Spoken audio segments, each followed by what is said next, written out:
Bem-vindo a mais um episódio do curso de Álgebra Linear.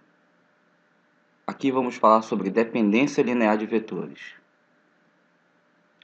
Vamos considerar V1, V2, Vn vetores de um espaço vetorial e os escalares lambda1, lambda2, lambda_n. Esses vetores são denominados linearmente independentes, ou LI, quando a equação lambda1, V1 mais lambda2, V2, etc., até lambda_n, Vn, igual ao vetor nulo, admitir apenas a solução trivial, isto é, todos os escalares devem ser zero.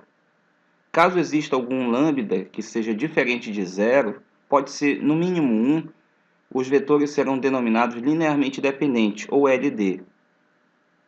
Por exemplo, vamos ver o conjunto S1, que tem os vetores 3, menos 1 e 4, I, J e K de R3. Esse conjunto é LI ou LD? Observe que o vetor 3, menos 1, 4 pode ser escrito como 3i menos j mais 4k. Ou ainda, 1 vezes o vetor 3 menos 1, 4 menos 3i mais j menos 4k é o vetor nulo. Então aqui temos uma combinação linear que dá igual ao vetor nulo, em que nenhum dos escalares é zero. Como foi dito anteriormente, bastava que pelo menos um deles fosse diferente de zero, e aí concluiríamos, portanto, que o conjunto S1 é LD. Vamos analisar o conjunto S2, formado por três vetores de P2R, os quais são 2 menos x mais 4x ao quadrado, 3 mais 6x mais 2x ao quadrado e 2 mais 10x menos 4x ao quadrado. Vejamos se é LD ou LI. Montamos a combinação linear, ou seja, vamos procurar os escalares alfa, beta e gama, tais que alfa multiplicado por 2 menos x mais 4x ao quadrado, mais beta multiplicado por 3 mais 6x mais 2x ao quadrado, e mais gama multiplicado por 2 mais 10x menos 4x ao quadrado, seja igual ao vetor nulo. Organizando os termos, temos na primeira parcela, no primeiro parêntese, os termos independentes de cada polinômio, multiplicados pelos respectivos escalares. Na segunda parcela, temos um parêntese, onde nós temos os coeficientes de x em cada polinômio acima, também multiplicado pelos escalares. E na última parcela, também temos os coeficientes, entre parênteses, multiplicado pelos devidos escalares, das potências de x ao quadrado. No segundo membro, o vetor nulo é o vetor 0 mais 0x mais 0x ao quadrado. Por igualdade de polinômios, obtemos o seguinte sistema linear. É fácil de verificar que esse sistema só admite a solução trivial. Então, alfa, beta e gama é zero. Portanto, S2 é LI. Façamos uma observação. Conforme visto no exemplo precedente, tivemos que resolver um sistema homogêneo 3×3 para decidir se o conjunto dado é LI ou LD. Lembremos que um sistema do tipo homogêneo só admite duas possibilidades. Ou ele é possível e determinado, ou ele é possível e indeterminado. Sendo possível e determinado, ele só admite a solução trivial. Sendo possível e indeterminado, ele admite infinitas soluções. E nos casos mais simples, podemos usar o seguinte critério. Quando o sistema é possível e determinado, o determinante da matriz dos coeficientes deve ser diferente de zero, tendo assim solução única, e o conjunto deve ser LI. Quando o sistema é possível e indeterminado, o determinante da matriz dos coeficientes é zero, e isso faz com que o conjunto de vetores seja LD. Com a observação precedente, vamos reanalisar o conjunto S2. Montamos o sistema linear novamente. E como se trata de um sistema 3×3, podemos calcular o determinante com facilidade. O determinante dessa matriz é menos 32, que é diferente de zero e, portanto, o conjunto é LI.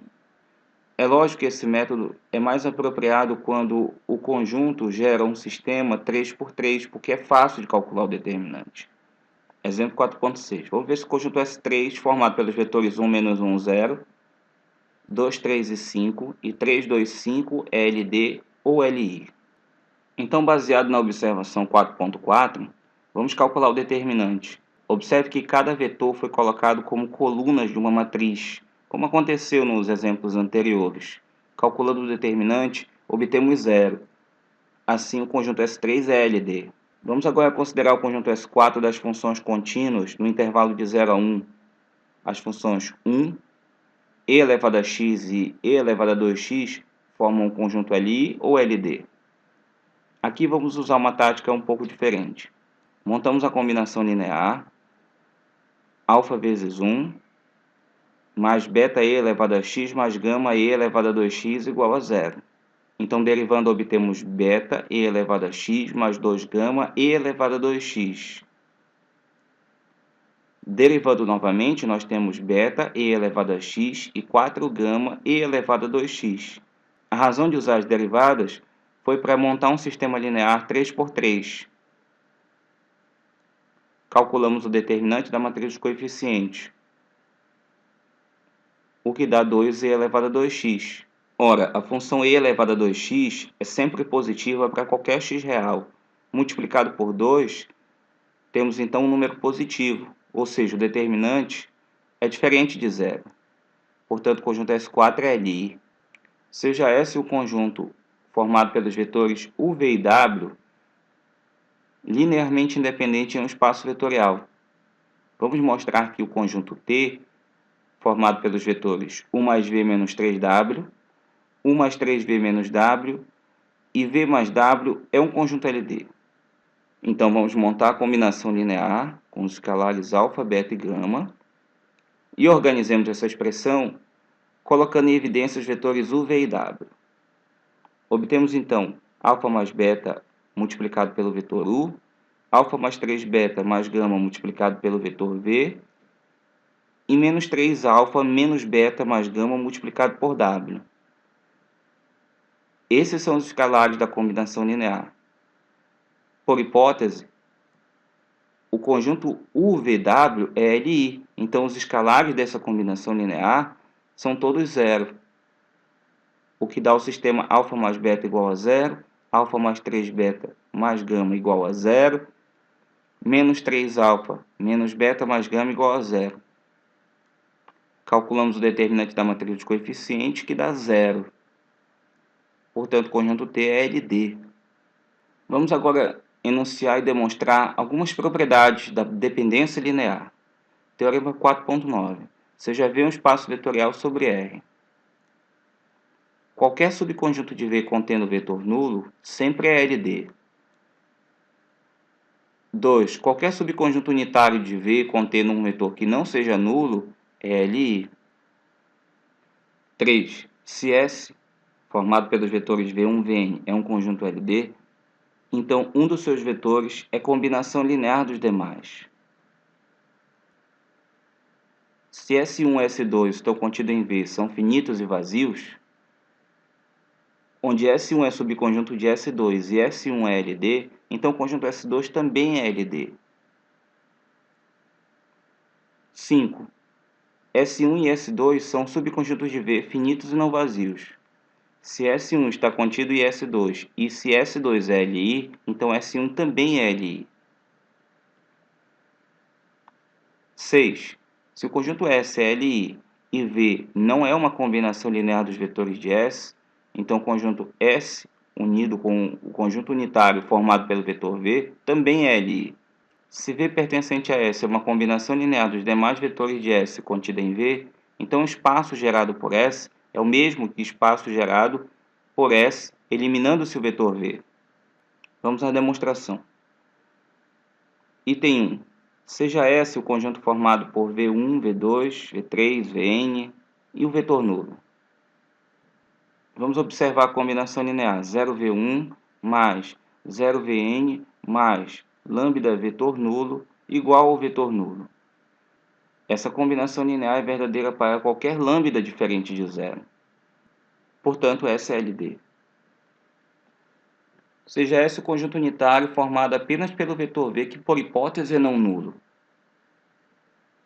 Dada a combinação linear lambda V igual ao vetor nulo, pelo teorema 1.1 e pela hipótese sobre S, obtemos então que lambda só pode ser zero.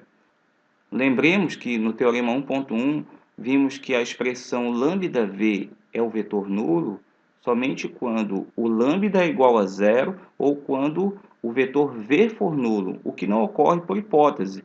Então só pode ser lambda igual a zero. Portanto, SLI. Seja S um conjunto LD formado pelos vetores V1 até Vn.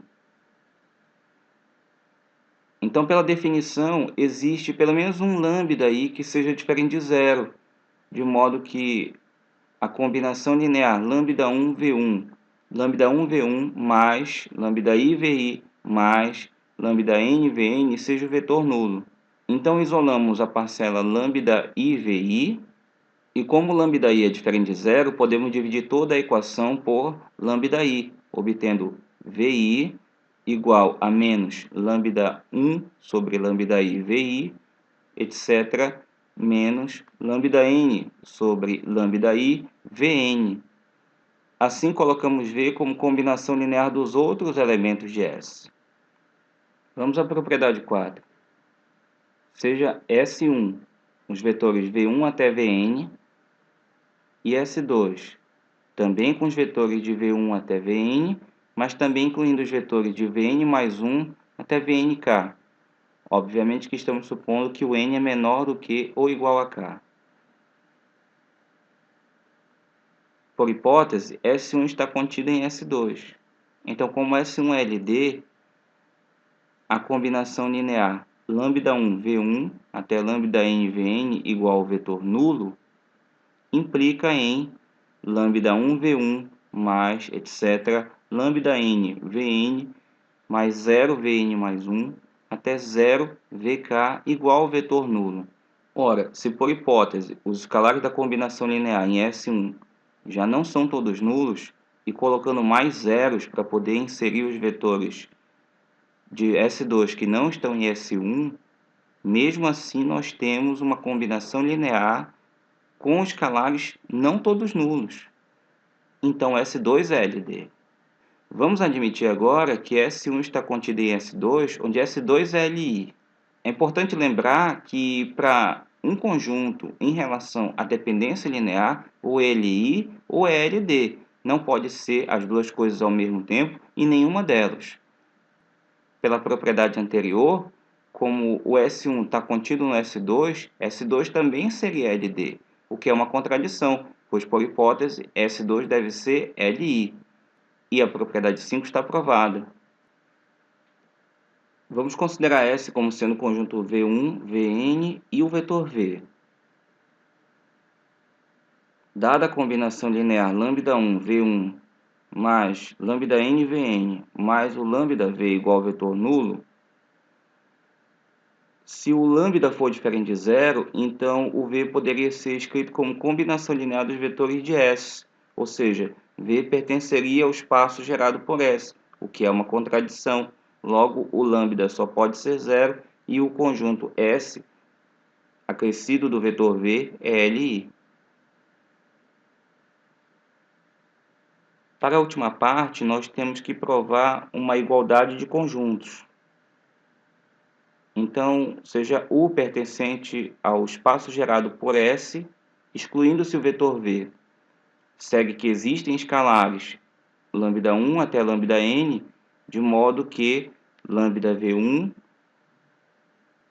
dado U pertencente ao espaço gerado pelo conjunto S, excetuando-se o vetor V, então existem escalares lambda1 até lambda-n, de modo que o U é igual à combinação linear lambda1 V1 até lambda-n Vn, o que equivale a lambda-u V1 até lambda-n Vn mais 0V.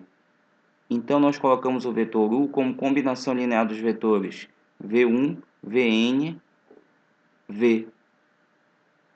Ora, pegamos um vetor genérico em S menos V e mostramos que ele pertence a S.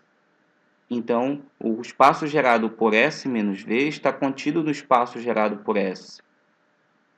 Consideremos agora U pertencente ao espaço gerado por S. Então, U é uma combinação linear de V1 até Vn e o vetor V. Mas, por hipótese, V é uma combinação linear dos demais vetores de S. Então, V pode ser substituído por α1 V1 até αn Vn. E damos uma organização nessa expressão para obter U igual a lambda1 mais lambda α1 V1 até lambda n mais lambda αn Vn. Então, o vetor U, que é do espaço gerado por S, foi escrito como combinação linear dos vetores V1 até Vn. Isso quer dizer que o espaço gerado por S está contido no espaço gerado por S, exceto o vetor V. Tendo mostrado, então, que um conjunto está contido no outro e vice-versa, fica provado que eles são iguais. Terminando com esse exemplo, seja S o espaço gerado pelos vetores U, 1, 2, V, 3, 5 e W, menos 1 e menos 1 em R2. É fácil ver que 2U menos V é igual ao vetor W. Ora, pelo teorema 4.9, item 7, a propriedade que nós acabamos de provar, significa dizer que o conjunto S é gerado também pelos dois vetores U e V. Obrigado pela audiência e bons estudos.